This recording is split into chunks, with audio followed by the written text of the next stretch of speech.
กลับก้อนดิทิน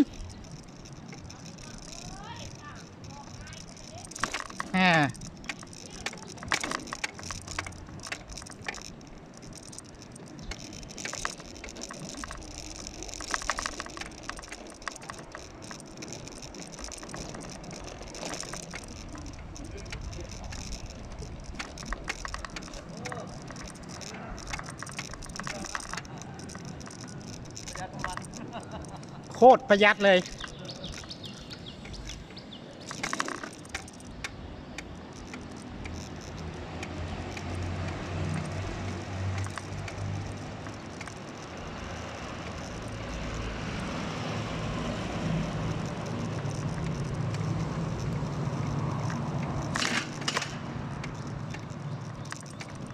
ตอนนี้กำลังกลับบ้านกำลังเดินทางกลับบ้าน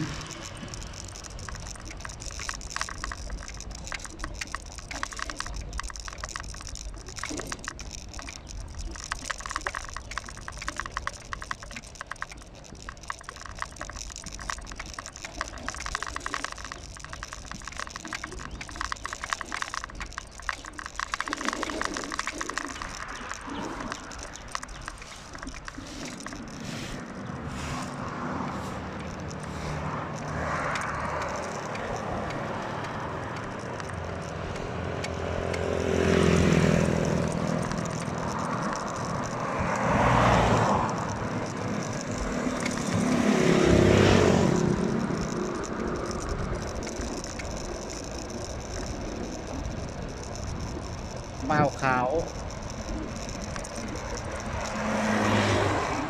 นี่กำลังขี่รถล้อเลิกเวียกมาแล้วขี่รถล้อเลยนะ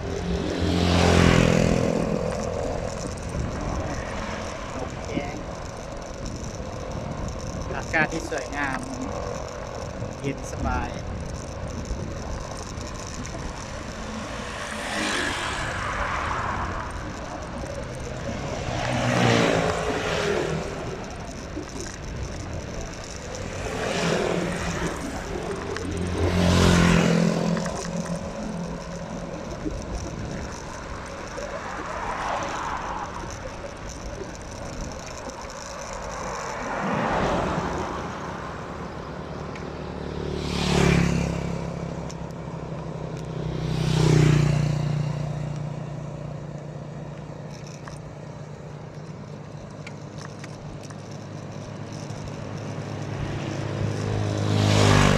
เส้นทางของคนยาวไกล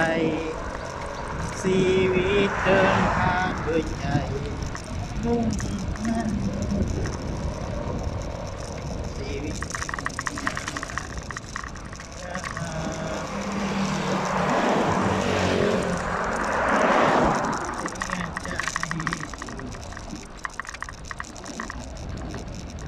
บรรยากาศตอนเช้าเย็นสบายเที่ยวผ่อนคลาย